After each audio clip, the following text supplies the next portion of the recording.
Olá pessoal, eu sou a Tamires do blog Historiar e hoje a gente vai falar um pouquinho sobre o período literário do parnasianismo.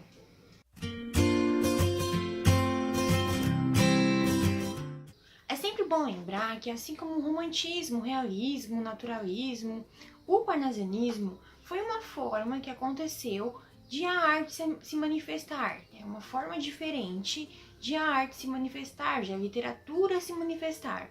E sendo assim, em cada período literário a gente vai ter características específicas, né? E hoje então a gente vai falar um pouquinho sobre o parnasianismo. O parnasianismo surgiu então ali depois da metade do século XIX e terminou muito rápido, no início do século XX. Vamos dizer que o lema do parnasianismo é a arte pela arte.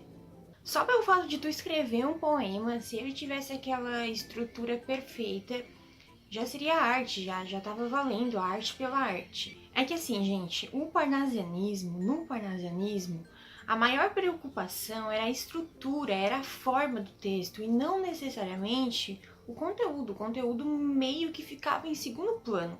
Primeiro a gente tinha aquele olhar voltado para a forma mesmo. E por isso, né, por ter esse olhar tão voltado para a forma, muito mais para a forma do que para o conteúdo, digamos assim, os poemas eles eram muito impessoais e eram muito objetivos também.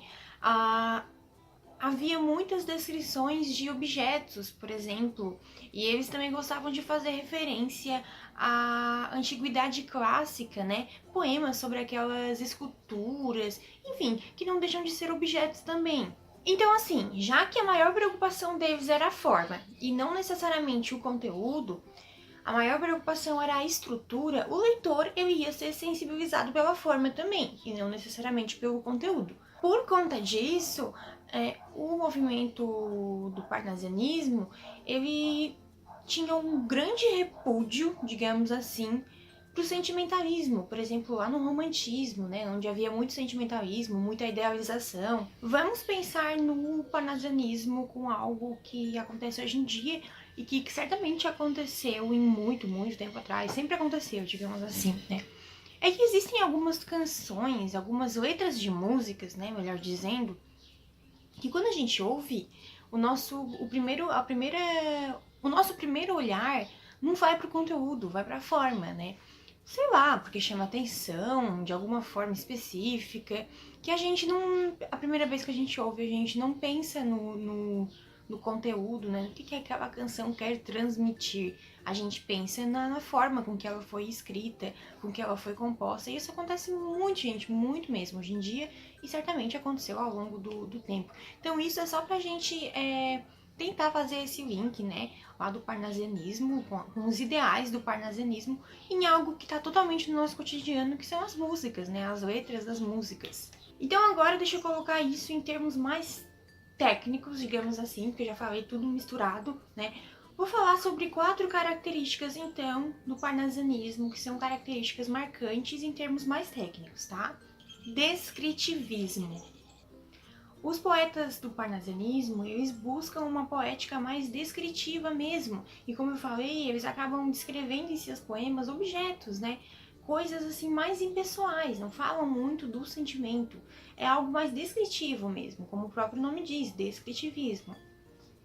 Culto à forma. Eles buscam uma poética com uma linguagem mais rica, digamos assim, né? Há um rigor métrico. O soneto, por exemplo, é a perfeição para eles, né? O soneto é um tipo de poema, né? Diz respeito muito à estrutura. E o soneto, para o parnasianismo, né? Para os poetas do parnasianismo, é a perfeição, né? Eles estão sempre nessa busca pela perfeição. E o soneto representa muito bem isso. Retorno ao classicismo, que foi o que eu já falei também, mas agora só pra gente pontuar, porque eles descrevem muito cenas e objetos que têm relação com o período clássico. E então, para finalizar, a arte pela arte, que é tudo isso que eu falei até agora, nos remete então à arte pela arte.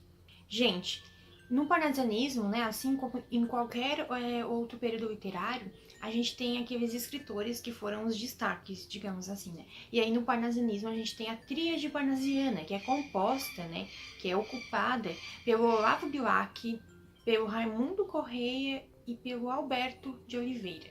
Esses são os 3 principais nomes do parnasianismo.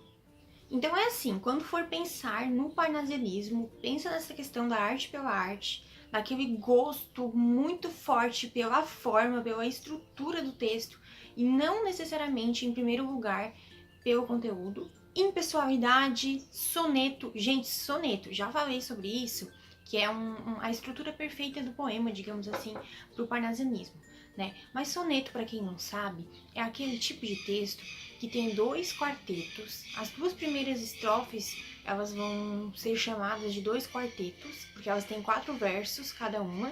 E depois vai ter 2 tercetos, né? Então é isso aí, pessoal. Eu espero que vocês tenham gostado do vídeo. Uma coisa que eu não falei é que no parnasianismo a gente só tem poema, tá? Não tem prosa. O nome parnasianismo, né? Se a gente for olhar no sentido figurado no dicionário, vai ter relação com poesia, vai nos remeter à poesia, à comunidade de poetas, né? Então, só colocar no dicionário vocês vão encontrar essa definição, digamos assim. Espero que vocês tenham entendido um pouquinho do ideal, né, do parnasianismo.